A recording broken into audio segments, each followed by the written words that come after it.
सुप्रभात बच्चों, मैं आपकी हिंदी की अध्यापिका और आज हम हिंदी का पाठ 2 शुरू करने जा रहे हैं। इसका शीर्षक है महिलाओं का अपना बैंक। चलिए शुरू करते हैं पाठ 2 महिलाओं का अपना बैंक। तो ये एक रिपोर्टाज है। रिपोर्टाज यानी जो पाठ है रिपोर्टाज, इसका जो ढंग है किसी भी घटना को कलात्मक व साहित्यिक तरीके से स्पष्ट रूप से पेश करना, तो इसे क्या कहते हैं? रिपोर्टाज कहते हैं। किसी भी घटना को साहित्यिक व कलात्मक तरीके से पेश करना, जिसकी जो लेखिका है, इस पाठ की जो लेखिका है वो है उषा महाजन। एक रिपोर्टाज है। पाठ का परिचय देखिए बच्चों। इस रिपोर्टाज के माध्यम से बताया गया है कि महिलाओं को स्वाभिमानी और आत्मनिर्भर बनाने के उद्देश्य से महिला बैंक अस्तित्व में आया। सर्वप्रथम सन 1972 में श्रीमती लिबी लोबो सरदेसाई के विचारानुसार एक ऐसा बैंक सामने आया जिसे आज केवल महिलाएं ही चलाती हैं। इस बैंक ने गोवा और उसके आसपास की कामकाजी महिलाओं के कारोबार का कायाकल्प कर दिया।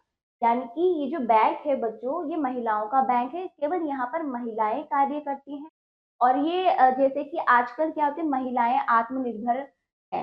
क्यों है? क्योंकि उनको पुरुषों के बराबर का दर्जा दिया जा रहा है। लेकिन पहले समय में ऐसा नहीं था। महिलाओं को दबाया जाता था और मतलब उनका कोई आत्मसम्मान ना तो स्वयं पे था ना उनका कोई करता था। लेकिन आज क्या है, आजकल की महिलाएं जो स्वाभिमानी है, तो जो महिलाओं को स्वाभिमानी और आत्मनिर्भर बनाने के लिए जो महिलाएं पहले समय में महिलाओं की जो है ना, तो इस तरह से उनको उनकी स्थिति सही करने के लिए स्वाभिमानी, स्वयं पे यकीन व स्वयं की इज्जत करने के लिए व दूसरों के द्वारा लोगों का नजरिया बदलने के लिए कि महिलाएं भी क्या है, वो भी मनुष्य हैं पुरुषों की तरह, उनको भी बराबर समाज में इज्जत और आत्मनिर्भर बनने के लिए ये बैंक अस्तित्व में।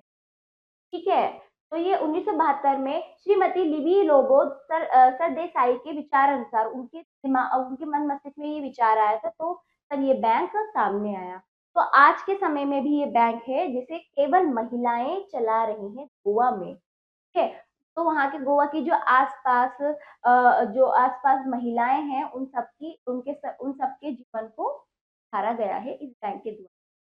ठीक है। तो चलिए शुरू करते हैं। पर्यटकों की माया नगरी, जादुई नगरी अर्थात माया नगरी अर्थात जादुई नगरी गोवा में बड़े दिनों की छुट्टियां बिताने के दौरान वहां के बारे में कई रहस्योद्घाटन हुए, कई रोचक अनुभव हुए। उन्हीं में से एक था पणजी स्थित वीमेन कोऑपरेटिव बैंक। उन्हीं में से एक था पणजी। पणजी यानी गोवा की जो राजधानी है वो है पणजी। तो उन्हीं में से एक था, जो स्थान था पणजी स्थित विमेन कोऑपरेटिव बैंक से परिचित था। तो इस तरह से लेखिका कहती है यहाँ पर पर्यटक जो मतलब देश विदेश से घूमने आते हैं गोवा में, आप देखते हो ज्यादातर घूमने फिरने के लिए जाते हैं। तो वो क्या है, जादुई नगरी है, क्योंकि वहां पर क्या होता है, घूमने फिरने का काफी स्थानीय लोगों को वहां पर बहुत आनंद आता है। तो वहां छुट्टियां बिताने अधिकतर लोग जाते हैं। तो वहां पर जाने के बाद उन्हें काफी चीजें देखने को ऐसी मिली जिससे कि जिनसे जिससे वो अज्ञात थी, है ना। उनमें से ही एक रोचक अनुभव उनको था कि पणजी में, वही गोवा की जो राजधानी पणजी है, वहां पर वो विमेन्स कोऑपरेटिव बैंक, जिसे देखकर वो मतलब हैरान थी और उसको फिर उन्होंने जाना। लेखिका आगे कहती है, मैं कैमरे कंधे पर लटकाए पणजी की सड़कों पर टहल रही थी। तो वो क्या है, वहां की सारे नजारे सब कुछ वो कैमरे से कैप्चर कर रही थी। तो हर 4-5 दुकानों में एक दुकान काजू किशमिश दिखाई दे रही थी। वहां पे हर एक 5 दुकान बाद एक काजू किशमिश की दुकान दिखाई दी। ठीक है। अचानक उन्हीं दुकानों के बीच दिखा एक चौंकाने वाला sign board, women's cooperative bank. इससे पहले गोवा की गलियों में औरतों को चीकू, संतरे और लौंग इलायची बेचते तो देखा था, क्रिसमस और नए साल की पूर्व संध्या पर नाचते थिरकते भी देखा था, पर केवल महिलाओं के नाम पर उन्हें बैंक सरीखा संस्था चलाने देखने को तो कल्पना भी नहीं की थी। मतलब तो इस तरह से उन्होंने इससे पहले जब वो गई थी वहां पर, उन्हें काफी चीजें महिलाओं को मार्केट में चीकू, संतरे, ये सब चीजें और क्रिसमस पे नाचते घूमते हुए देखा था, परंतु एक ऐसा बैंक जो केवल महिलाएं चला रही इस तरह का, इस जैसा बैंक उन्होंने पहली बार देखा था। ठीक है, तो इस तरह से महिलाओं, सरीखा यानी के जैसी, यानी मतलब महिलाओं के द्वारा चलाया जाने वाला ऐसा बैंक उन्होंने पहली बार देखा। सरीखा मतलब के जैसी, के समान। ठीक है, चलिए, मैं तुरंत उस बैंक के भीतर पहुंची। लेखिका कहती है, जब वो उस बैंक के अंदर गई, मैंने देखा कि सभी काउंटरों पर केवल महिलाएं ही काम कर रही हैं। मैं एक काउंटर के पास पहुंचकर क्षण भर को ठहर गई। काउंटर के उस पार कार्यरत महिला को लगा होगा कि मैं नया खाता खुलवाने आई हूँ। मेरे स्वागत में उसकी नजरें उठी। Yes madam. तरह से जब मैं वहां पर गई, देखूं तो क्या है, ये महिलाएं द्वारा चलाया गया बैंक। तो उन्होंने देखा कि हर एक जगह महिलाओं द्वारा कार्य किया जा रहा था, वहां पे कोई भी पुरुष नहीं था। तो वहां पर गई तो उनका वेलकम किया जा रहा था, सबको लग रहा था कि वो वहां पर खाता खुलवाने आई है। मैंने बताया, मैं तो यह देखने के लिए भीतर चली आई हूँ कि क्या वाकई ये केवल महिलाओं का बैंक है, और अब आ ही गई हूँ तो इसके बारे में विस्तार से जानना चाहती हूँ। मेरी इच्छा जानकर वह भद्र महिला मुझे अपनी अध्यक्षा से मिलाने उनके कैबिन में ले गई। भद्र यानी सज्जन, सज्जन महिला, जो कुशल सज्जन महिला होती है ना, तो वहां पे सारी कुशल और सज्जन महिलाएं थी, जो उनकी उनकी इच्छा सुनकर उनको अपनी हेड जो थी उस बैंक की, जो उसका क्या कर रही थी, उसका नियंत्रण कर रही थी पूरे बैंक को, उनके पास ले गई। ठीक है, फिर आगे ये प्रश्न हम बाद में करेंगे। चलिए पहले पाठ को अच्छे से समझते हैं। बैंक की अध्यक्षा श्रीमती प्रिया एस भावे ने बताया कि यह बैंक पूर्ण रूप से महिलाओं का ही बैंक है। यह केवल महिलाओं के द्वारा उन्हीं की पूंजी से उन्हीं के कल्याण के लिए, उन्हीं के कल्याण को ध्यान में रखकर चलाया जा रहा है।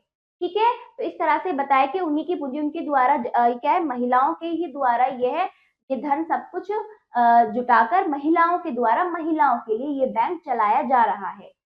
सन 1973 में इस बैंक की स्थापना श्रीमती लिबी लोबो सरदेसाई नाम की एक कैथोलिक, कौन सी महिला, कैथोलिक महिला ने की थी।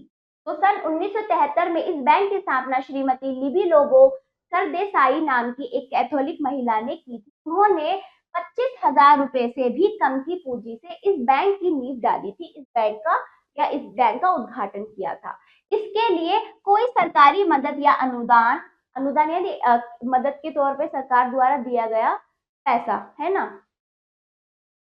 तो इस तरह से किसी भी प्रकार की मदद उनको मतलब नहीं लिया था, उन्होंने किसी से, सरकार से कोई पैसा नहीं लिया था। स्थानीय गृहिणियों ने अपनी बचत में 100-200 रुपए बैंक में जमा करके इसके विकास की शुरुआत की। इसकी स्थापना का मूल उद्देश्य स्थानीय महिलाओं को रोजगार के बेहतर अवसर उपलब्ध कराना तथा परिवार में उनकी स्थिति को मजबूत बनाना था। तो इस तरह से क्यों बनाया गया, क्योंकि जो महिलाओं की स्थिति जो अच्छी नहीं थी, उस स्थिति को सुधारना, और ये महिलाओं के द्वारा ही, उन्हीं के पैसों के द्वारा सबने मिलकर इस बैंक की स्थापना की थी। तो इस तरह से उनको क्या देना, रोजगार देना, उनके हालात, उनकी स्थिति को सुधारना, इस तरह से इस उद्देश्य से इस बैंक की स्थापना की गई थी। ठीक है, उनकी स्थिति को मजबूत बनाना। गोवा में स्त्रियां अचार, मसाले, पापड़ जैसे छोटे पैमाने के कई रोजगार करती हैं। बैंक द्वारा ऋण अर्थात धन मिलने से उनके लिए अपने व्यवसाय को बढ़ाने के अनेक अवसर खुल गए। तो अनेक अवसर, अनेक मौके खुल गए इस बैंक के द्वारा, क्योंकि महिलाओं को क्या दिया जाता है, ऋण दिया जाता है। शुरू में बैंक में केवल 4 महिला कर्मचारी थी, आज उनकी संख्या दर्जनों में है। तो शुरू में 4 थी, आज क्या है, अधिक हो गई है, दर्जनों में है। बैंक में 8 निदेशिकाएं हैं और एक अध्यक्षा।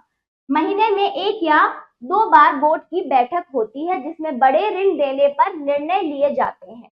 इस तरह से आपस में बैठक, मतलब उस बैंक के अंदर जो बड़े बड़े जिस तरह से जो लोग उस बैंक को चला रहे हैं, वो आपस में बैठ के बैठक करते हैं, आपस में बात करते हैं कि बड़े ऋण किस तरह से दिए जाए, किस तरह से किया जाए यह कार्य। अध्यक्षा को अपने विवेक से केवल 5,000 तक के ऋण देने का अधिकार है ना।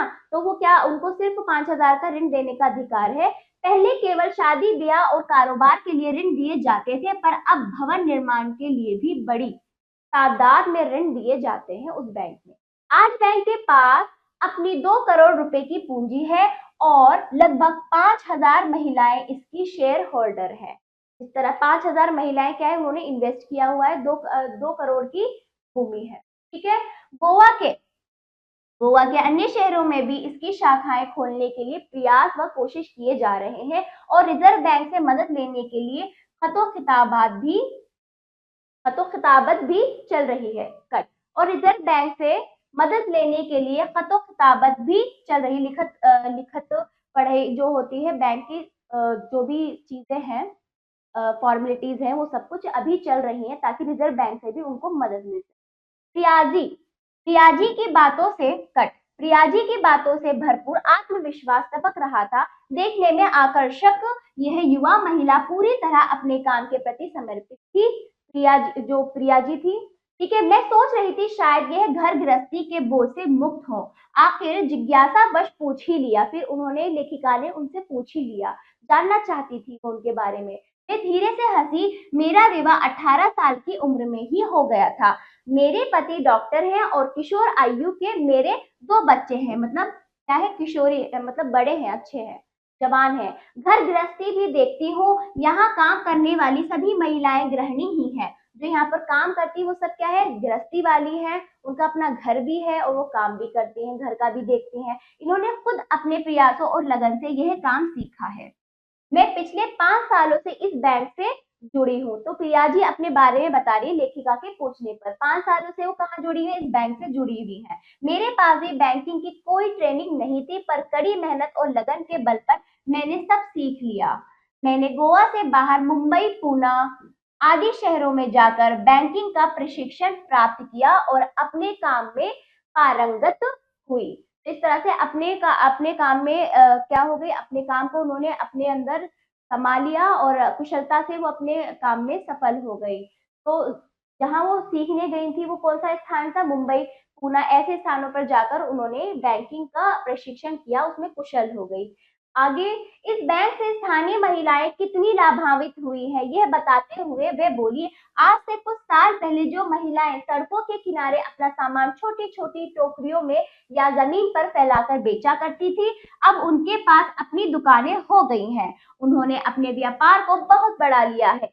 सबसे बड़ी बात यह है कि इससे परिवार में भी उनका रुतबा ऊंचा हुआ है। क्योंकि देखो बच्चों, महिलाएं क्या है, अगर प्रशिक्षित होंगी और कोई ना कोई उनके अंदर क्या होगा, कुछ टैलेंट होगा, कुछ ना कुछ वो अपने जीवन में कर रही होंगी, धन कमा रही होंगी, तो उनका रुतबा सबकी नजरों में बढ़ जाता है। इसलिए कहते हैं ना, लड़कियों को पढ़ाना जरूरी है, जीवन में कुछ बड़ा करना जरूरी है उनका रुतबा बढ़ाने के लिए। वरना क्या था, हमारे हमारे समाज में महिलाओं की कोई इज्जत नहीं हुआ करती है ना।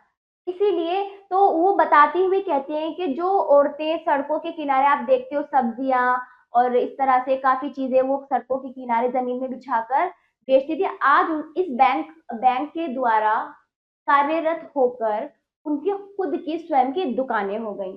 ठीक है। और उनके परिवार में भी उनका क्या है, मान सम्मान, उनका रुतबा, उनका स्थान बढ़ गया। चेहरे पर स्वाभिमान का भाव लाते हुए अध्यक्षा बोली, जब महिलाओं के अपने हाथों में परिवार की वित्त व्यवस्था नियंत्रण आ जाता है तो उनकी स्थिति अपने आप ही बेहतर हो जाती है। उन पर किसी किस्म की जोर जबरदस्ती या उनके शोषण की संभावना नहीं बचती। तो इस तरह से जो हेड थी इस बैंक की, वो इनको समझाती हुई कहती है लेखिका से, जो अध्यक्षा थी वो कहती है, जो महिलाएं हैं, जब उनके हाथ में पैसा आ जाता है, वित्त यानी पैसा, और घर का नियंत्रण व्यवस्था सब कुछ उनके हाथ में आ जाता है, तो उनके अलग ही उनके अंदर आत्मविश्वास व स्वाभिमान की जो कशिश होती है वो स्वयं आ जाती है।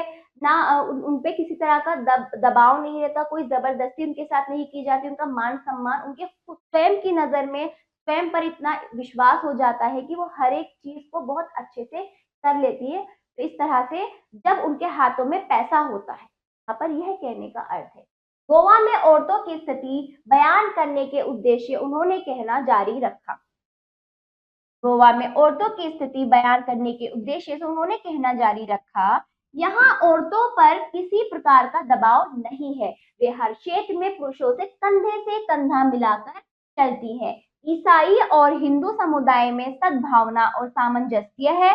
खान पान और पहनावे के अलावा दोनों के तौर तरीके लगभग एक से ही है। जितनी स्वतंत्र कैथोलिक महिलाएं हैं उतनी ही हिंदू महिलाएं भी हैं। उदाहरण आपके सामने है। इस बैंक की 8 निर्देशिकाओं में से 7 तो परंपरागत हिंदू घरों से ही है। तो यहाँ पर बताया जा रहा है, ऐसा बताया जा रहा है कि यहाँ पर सबको समान रूप से स्वतंत्रता दी गई, उनके परिवारों ने भी और वहाँ के जो आसपास का जो समाज है उन्होंने, वहाँ पे महिलाओं को पूरी तरह से स्वतंत्रता दी गई है अपने जीवन में आगे बढ़ने के लिए, किसी भी प्रकार का वो नहीं रोक टोक। कैथोलिक महिलाएं जो है और हिंदू महिलाएं उनका लगभग समान पहनावा है। तो इस तरह से बता दीजिए, जो 8 निर्देशिका उसमें से 7 जो है वो हिंदू परंपरागत हिंदू यानी पारिवारिक और रीति रिवाज से बिलोंग करती है, तो कहने का ये मतलब था।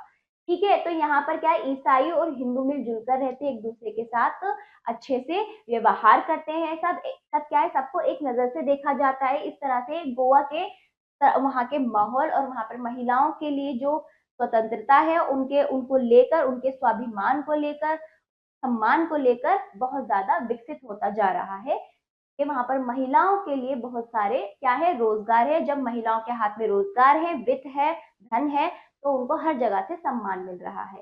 तो इस तरह से इस पार्ट में हमने देखा कि किस तरह से गोवा में पणजी उसकी राजधानी, वहां पर महिलाओं के बैंक द्वारा कितनी औरतों की, कितनी महिलाओं की जिंदगी सवारी जा रही है। तो बच्चों, तो ये पाठ समाप्त हुआ। तो यहाँ पर देखिए, पाठ तो समाप्त हुआ, प्रश्न दिए गए, लेखिका को कौन सा चौंकाने वाला साइन बोर्ड दिखा, मैंने आपको समझाया। इनका उत्तर आप स्वयं सोच कर देंगे।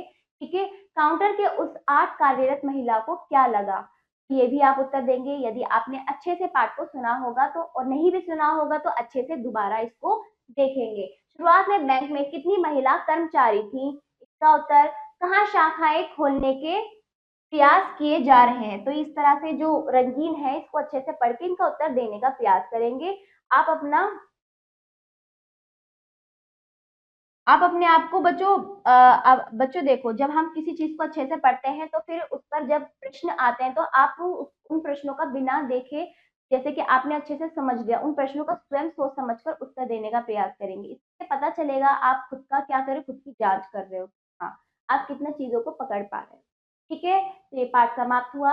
लेखिका का परिचय, जिनके द्वारा यह पाठ लिखा गया है। इस रिपोर्ट आज की लेखिका उषा महाजन का जन्म 30 सितंबर सन 1948 को उत्तर प्रदेश के देवरिया जिले में हुआ। पत्रकारिता और अनुवाद की ओर इनका विशेष रुझान था, क्योंकि देखिए पत्रकारिता यानी कि जगह जगह जाकर फोटो खींचना, वहां की घटनाओं के बारे में जानकारी लेना, फिर उसको अच्छे से उसको नाटकीय व साहित्यिक तरीके से लिखना, इनको बहुत अच्छा लगता था, इनका इसमें इंटरेस्ट था। इन्होंने शोषित एवं अन्य कहानियां, जैसे सावित्री ने कहा था, जैसे को तैसा, चतुर चरवाहा, बाधाओं के बावजूद नई औरत और साक्षात्कारों की किताब एवं समय के साक्षी सहित कई महत्वपूर्ण पुस्तकों को अंग्रेजी से हिंदी में अनुवादित किया है। किसने? उषा महाजन ने। तो यह इसकी लेखिका है। पाठ समाप्त हुआ। चलिए बच्चों, शब्द पिटारा देखिए। सरीखा के समान, भद्र सुशील, अनुदान, अतिरिक्त सहायता, ऋण, कर्जा, तादाद, संख्या, खतो खिताबत, लिखा पढ़ी। ठीक है, रुतबा, सामाजिक स्तर, स्वाभिमान, आत्मसम्मान, वित्त, धन, सामंजस्य, तालमेल, परंपरागत पीढ़ियों से चल रहा। ठीक है, तो अच्छे से आप इनको समझते हुए कंठस्थ करेंगे बच्चों।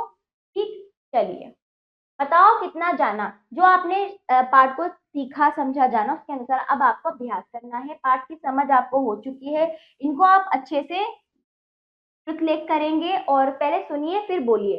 पर्यटक, कोऑपरेटिव, काउंटर, ऋण, गृहस्थी, ट्रेनिंग, परंपरागत। तो आप इसको अच्छे से उच्चारण करेंगे।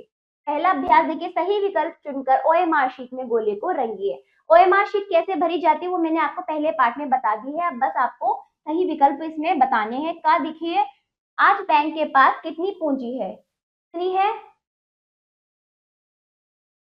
2 करोड़। ठीक है, घ देखिए, विमेंस कोऑपरेटिव बैंक की स्थापना श्रीमती लिबी लोबोत्सर देसाई ने किस वर्ष में की? 1973। देखिए मैंने बता दिया, आप अच्छे से और मार्कशीट में भरेंगे। दूसरा अभ्यास देखिए, निम्नलिखित रिक्त स्थानों की पूर्ति कीजिए। बच्चों देखिए, दूसरा अभ्यास, निम्नलिखित रिक्त स्थानों की पूर्ति कीजिए। कहा देखिए, मैं कैमरा कंधे पर लटकाए डैश की सड़कों पर घूम रही थी। इसकी पणजी। अगला ख, सभी काउंटरों पर केवल डैश थी। क्या थी? महिलाएं।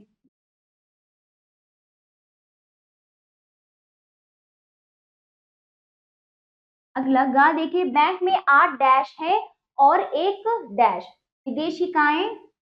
8 निदेशिकाएं।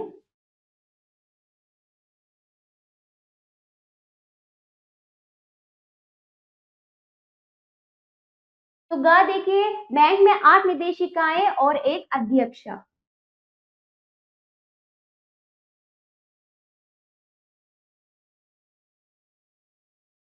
ठीक है, चलिए। हाँ देखिए, प्रिया जी की बातों से भरपूर डैश टपक रहा था। क्या टपक रहा था? आत्मविश्वास।